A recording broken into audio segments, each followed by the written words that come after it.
joined by Dave Coldwell at the Dave Allen, Lucas Brown weigh-in. First of all, let's start off a couple of weeks ago and let's straight jump into it.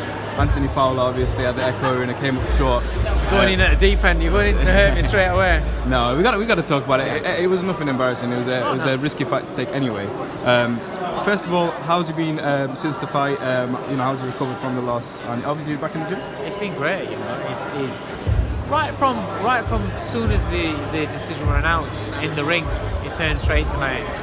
Before the decision was announced, as I walked up to him and he turned to me and he just said, "All those easy fights didn't teach me anything."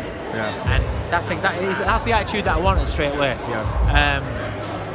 The problem is with a lot of these Olympians, especially Fowler, is that because of what they've achieved in the Olympics, it can breed this attitude where, not all of them, but where they think they're going to come into the pros and they're kind of entitled to the same sort of success because they've done this for so long and they're at elite level, then you're dropping down a level. So they'll mentally think, well, I fought this guy in the Olympics, WSB, and I'm fighting domestic level. Yeah. Well, this isn't a test for me.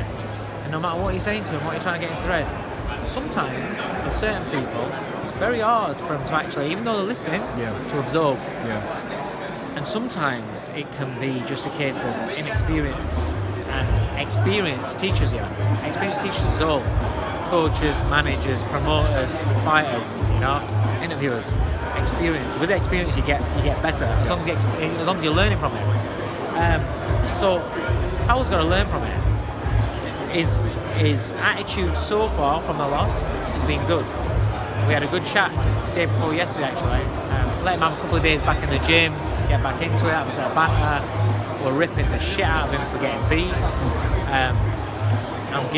I've always given him shit. As long as you can say, I'm sure you can say. But you have to. Yeah. But that's just it. You have to.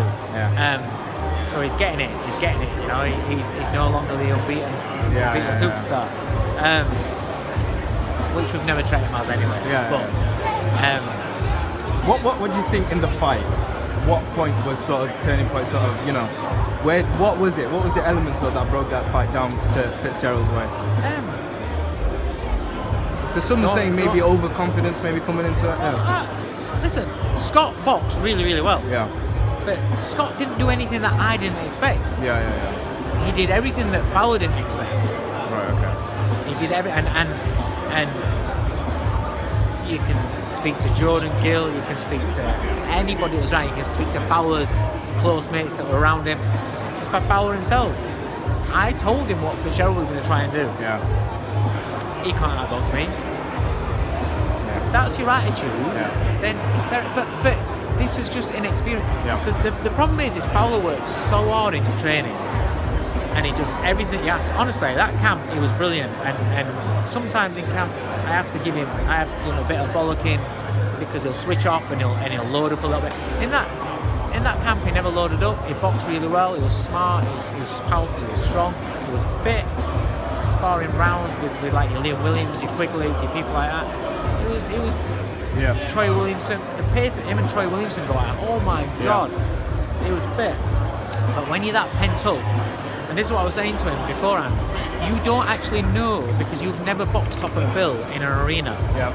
You box underneath when there's a few people there, a few thousand people there.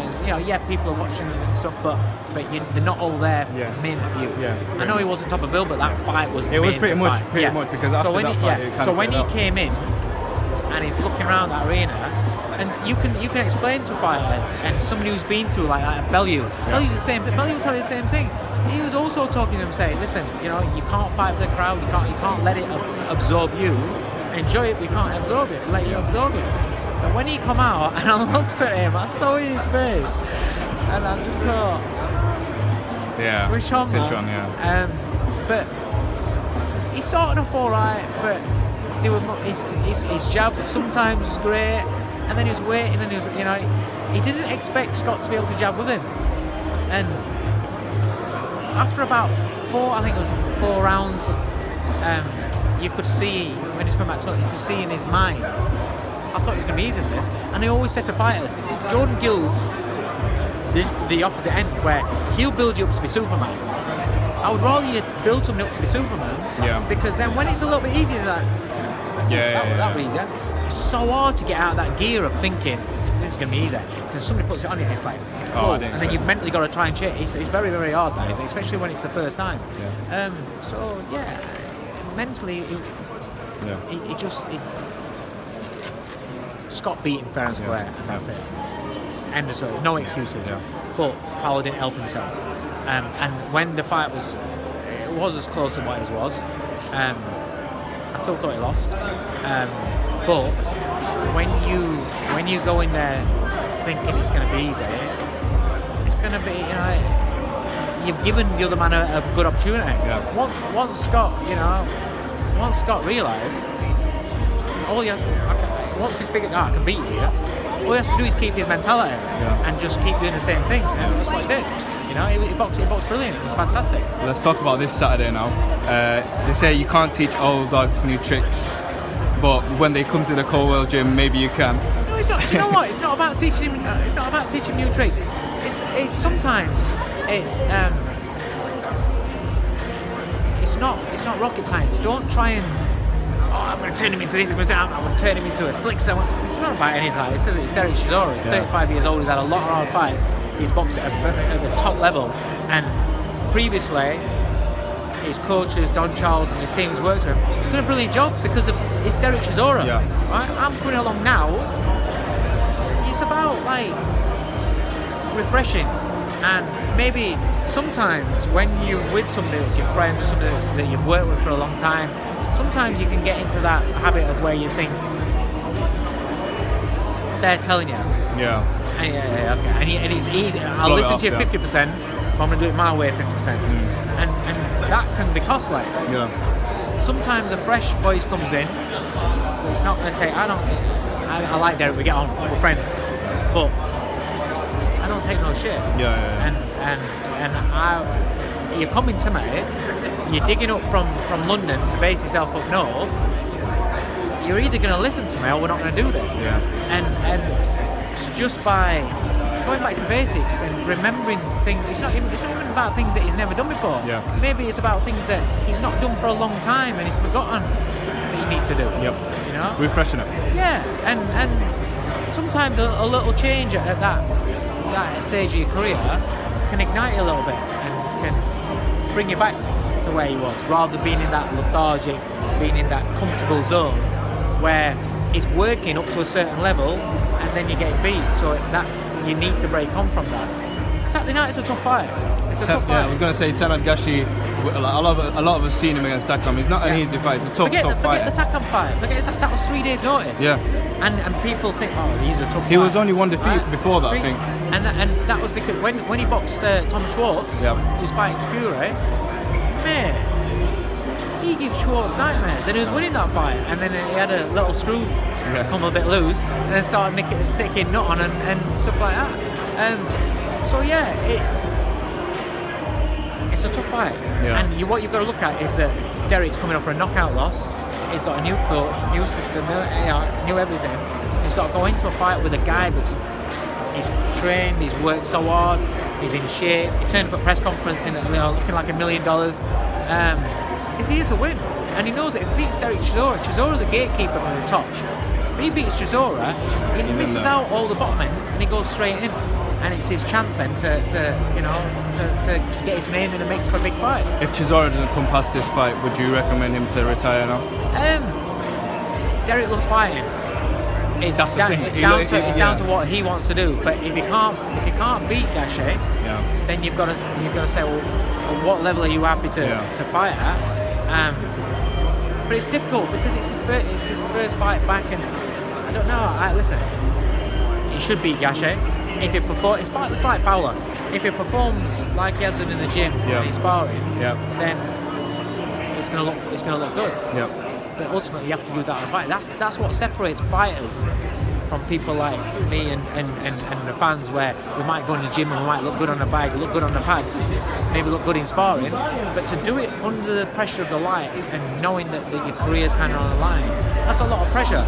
You have to handle that as well, and if he does, then he's going to look $1 million, and you know, it's going to be a good night. Last few questions. Seeing as though you're a coach as well, you have to give your fighters confidence. Yes. And there's a certain coach, Tunde Ajayi, who's been getting a lot of stick as of recent because of his unbelievable confidence in Anthony Yarde, which is fair enough. What's your reactions to, you know, the comments that are coming out, such as, you know, him comparing to Andre Ward and whatnot? Right. Sometimes I don't know Tunde as a person. I've seen him say hello to him and stuff like that.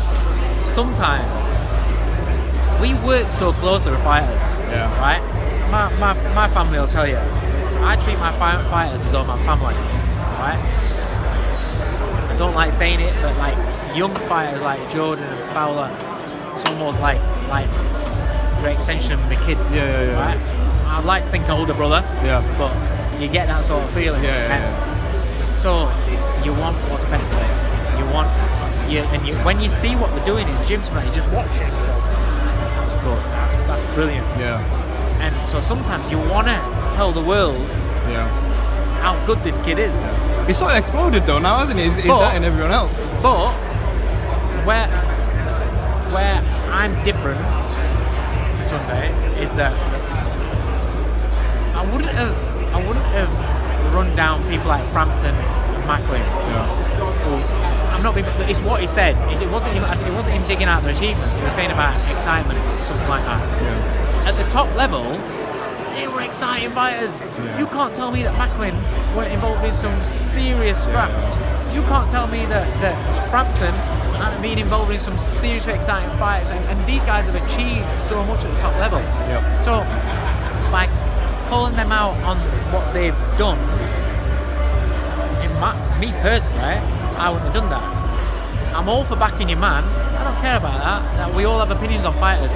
I think Jordan Gill's a special talent. Yeah. I think he's a fantastic talent. Tunde thinks that Yarde, who he works with, is a special talent. Fine. But Tunde is his personality, and he'll bring out, and he's calling out, he's slagging off all these other fighters. Andre Ward for me, again, this is where I differ from him. Andre Ward, I rate him, mate. I think technically as a fighter, I think he's a brilliant fighter. No, he's not the most exciting fighter, but we're not talking about the most exciting fighters. He's talking about his skill set and his boxing ability. Mate, that guy can break you down. Yep. Right? That guy can break you down. And let's just make this clear. Kovalev is a good fighter. But after Kovalev showing what he did with Ward in the second fight, he was looking for a way out. Yeah. Right? Kovalev's not the same fighter. Yep. Right? There's a blueprint now to beat him up and what to do with him. You know? But you can't. It's only my opinion, and Tunde can think what he wants, but I would have done it differently. I believe in my fighters 100%. I believe in Jordan Gill 100%. I think Jordan Gill's going to go on and be an amazing fighter. But that doesn't mean that the guys that are at the top or have succeeded already now doesn't mean that I think that they're shit. It doesn't mean that I don't think that they're any good, or technically they're not great, or they haven't got a skill set. Do you know what I mean? That's how I differ from it, and the way that he's going and slagging off all different fighters and stuff like that. I just think he's getting his profile out there even more, and he's bringing more attention to his own fighter, who perhaps maybe isn't. I don't know Anthony Yarde, but maybe he's not a big talker and he doesn't want to talk like that. So maybe he's doing it a little bit for him, like we've had Danny Garcia's dad do with Danny Garcia and so on and so on. I'm checking if it's starting now. But my last question, I'll keep it quick. If you've probably been asked a billion times, Joshua Miller situation. If a fighter in your camp had that situation, how do you approach him? What do you mean? If a fighter in your camp did what Miller did, how do you approach him in that situation? Come out of the gym. Yeah, straight up. Yeah. No second chances, nothing like that. No, you're cheating. Yeah. Even if they come out the way he did, you know, with the I don't know what I took it. I didn't know this. He failed a drug test when he was kickboxing. Twice. So he's failed twice. Yeah. And watch what happens next. Yeah. No, kick him out of the gym. But it's a complicated issue, drugs and drug testing. They need to nail the drug testing properly. Yeah. They need to know what they're testing for. They need to have a complete list of what it's for. All get unified together. This is what we test for. This is what's ban list. Categorise it. Have proper sentencing, and then you can talk. Dave, I took up so much of your time, but I appreciate it as always. Thank you. It's Michelle Joy Phelps. If you haven't already subscribed to our YouTube channel, make sure you do so by clicking this icon right here, or else